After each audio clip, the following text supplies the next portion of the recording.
तो ये है कहानी मनमोहन सिंह की, जिसे आप नीचे पढ़ सकते हैं। मनमोहन नाम का एक लड़का बहुत प्रेरणादायक। उस गांव में ना स्कूल था, ना बिजली, ना डॉक्टर। ये सरदार लड़का रोज मीलों पैदल चलकर स्कूल जाया करता। रात के अंधेरे में केरोसिन के लैंप में बैठकर पढ़ाई किया करता। और फिर एक दिन इस बच्चे की माँ भी गुजर गई। दादी ने इस बच्चे को पाला पोसा और जिंदगी का एक बहुत बड़ा सबक सिखाया। दादी अम्मी इससे कहती, मनमोहन बेटा, मन लगाकर पढ़ाई कर। पढ़ाई ऐसी चीज है जो तुमसे कोई कभी नहीं छीन सकता।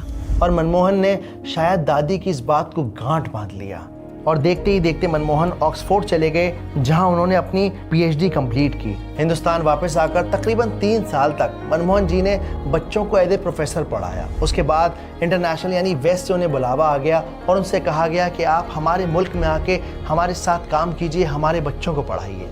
लेकिन मनमोहन जी ने हिंदुस्तान में रहना चुना और फिर यहाँ पर वो रिजर्व बैंक यानी आरबीआई के गवर्नर बने। कुछ वक्त के बाद चीफ इकोनॉमिक एडवाइज़र बने और फिर प्लानिंग कमीशन का हिस्सा रहे।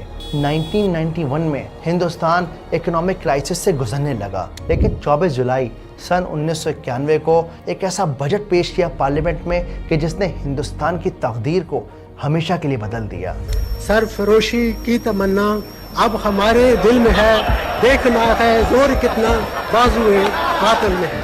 और इस कोट को कहने के बाद डॉक्टर मनमोहन सिंह ने उसी सदन, उसी पार्लियामेंट पे कहा कि हिंदुस्तान इस दुनिया की एक सबसे बड़ी इकोनॉमिक पावर बनने वाली है और ये वो आइडिया है जिसे कोई ताकत नहीं रोक सकती। डॉक्टर मनमोहन सिंह ने अपने इस कारनामे के लिए कभी कोई आवाज़ नहीं उठाई, कभी कोई पोस्टर नहीं बनवाया, कभी कोई पुतला नहीं लगवाया। उन्होंने बस अपना काम किया। करोड़ों हिंदुस्तानियों को गरीबी से निकाल कर वो मूव ऑन कर गए। सन 2014 में उन्होंने अपनी सीट को खाली किया, तब मीडिया ने उनके साथ बड़ा बुरा सलूक किया। मीडिया ने कहा कि मनमोहन एक खामोश चुप रहने वाले प्राइम मिनिस्टर हैं जो कठपुतली की तरह काम करते हैं, जिनका अपना कोई विजन, अपना कोई स्टैंड नहीं है।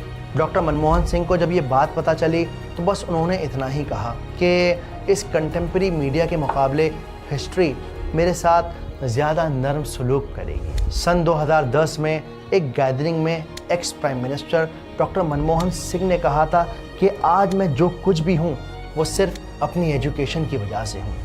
Education is the key to progress.